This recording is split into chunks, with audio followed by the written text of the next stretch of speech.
Hey everyone, Tuesday morning, I have my coffee. Raw was on last night, and let's talk about it. So, some high points, some low points, some things I thought about while watching the show, and let me know what you agree with, disagree with, things that I might have missed on the show that you think are important. I love to hear what you guys think too. I think we opened up strong. I mean, for sure, I would say CM Punk's amazing on the mic. So him and Logan were great in the ring. I like their back and forth. Clearly, they're going to mix it up in Elimination Chamber. And I'm still very unclear. Like, maybe it's going to be CM Punk and Logan Paul at WrestleMania. I'm still very unclear if it's going to be CM Punk or John Cena in the main event of WrestleMania. I think John Cena, of course, with his farewell tour makes total sense. But I also think we know that this is the one thing CM Punk has never done. And I don't know how long his contract with WWE is for, but I just can't imagine him going another full year without getting it, if that makes sense. But I could be totally wrong. So loved all of that. Thought it was great. Intercontinental Women's match was good. They're both wonderful in the ring. It just didn't excite me. I don't know. I feel like people kept being like, the women need more belts, and I feel like the women don't need more belts. We just need better storytelling for some of the women. Like that match was great, but I wanted more of like drama or build up or explanation outside like there was a tournament and she's the number one contender. Does that make sense? It's just a me thing. Maybe it's just a me thing. Tell me if it's just a me thing. Very similarly with the tag team match. I mean, like, New Day has mega heat still, and it's fabulous, and I'm, like, loving all the things. I would say, though, the true MVP of last night was Seth Rollins. So, you know, we knew Cody was coming out. We knew there was he was gonna like talk through what was going on. The idea, I think, in this segment, right, the whole reason this is even on the show is because people were wackadoodle confused. Because even though, like I said, I think I knew clearly where they were going with that promo, it went around the bend a lot to get to a very simple point. Like, the plane needed to land Rock way sooner than it did, in my humble opinion. With that, I would say that Seth was the MVP last night because I think in his promo, he did a beautiful job of simplifying and explaining what the choice is in like great words, in a way that you could tell that it made it personal. It made it more than just Cody making a decision. It made it into more like you are either choosing to be with us as talent, as people who respect you, even if we're gunning for your title, or him. I love that. I think it was fabulous. I think he was the MVP. I think he made it make sense a little bit more, what's going on, even though I still don't totally agree with it. I want to go back. So I lived through the Stone Cold Steve Austin heel turn.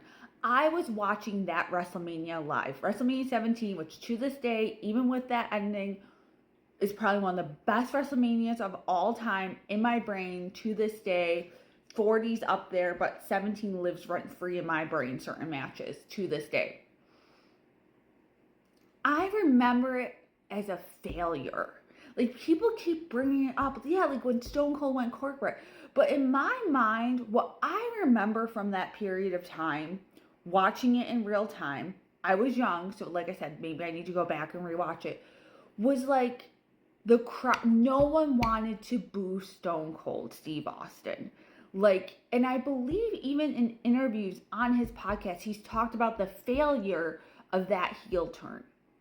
I mean, they wanted him to be hated so bad that I still remember on April 9th episode of Raw that year, he kicked the living crap out of Lita, right? Again, lives rent free in my mind because she's my favorite of all time. And even that, right? She was probably one of the most beloved women at that point for WWE. Even that did not turn the crowd against him. So I just am very confused where how they think this one's going to go any better. Like there was talk earlier about like CM Punk turning heel, and I kind of very much put CM Punk in that same Stone Cold category where even when he's a dick, we love him, right? Like even when he's being rude, we love him. So it could be a big failure. And with Cody, maybe it would work. I mean, to be fair, I did not see any of his Ring of Honor stuff. I did not see any of his TNA stuff. So people are saying he's a great heel. He knows how to be a heel. And yes, we do need a heel at that top level. I think I get confused because I thought one of the major storylines for later on in this year was going to be Randy Orton and Cody. And we were going to get heel Randy. And heel Randy to me, like, I would be cheering so loud for a heel Randy return.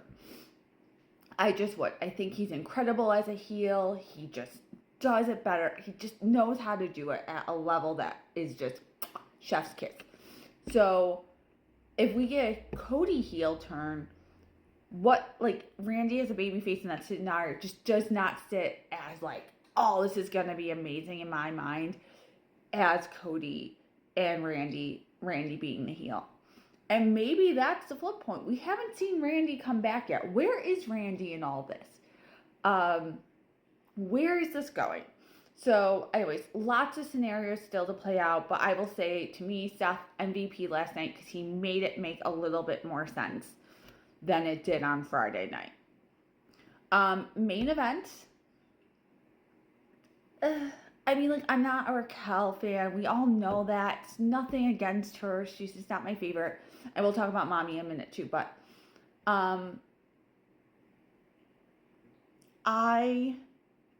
it made sense. It made sense to finally get the belt off of Naomi and Bianca because I think the next evolution of their storyline is going to be Jade coming back and a feud in that sense. And that doesn't need a belt attached to it, right? They don't need the belts to make that storyline work. So I guess it makes sense to take them off of them. But I don't know where that leaves, like, I don't know where that leads the other one. Like, I don't know what that means for Raquel. Okay, like, that's my struggle in this because the women's tag team division, like the women's division, as I complained about, feel like don't have enough storylines or just like bite to them, if that makes sense.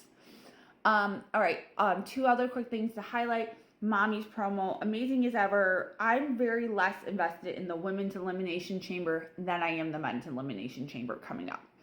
And that's just because I don't know. We'll see how the dynamics play out, I guess, inside there. Or if I change my mind Friday. But I'm just not that excited about it.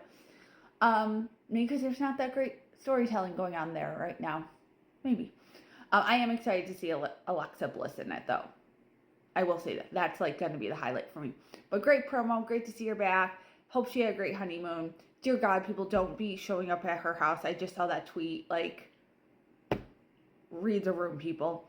And then Braun Breaker was, again, a freaking monster in that match against Dominic. I think they're setting up Finn and Braun Breaker to have something. And also a demon Finn, help me, what do they call him when he's in that mode? And I'm excited to see that because they really, when I started wrestling at WrestleMania 2 years ago, I was really looking forward to that match with Edge, and then it kind of fell apart because I think Edge got injured in it. So I'm excited to see him as that character. I think he could really sink his teeth into it, and I think that would be him leaving the Judgment Day and, like, going off on his own, which I also think it's time for him to do.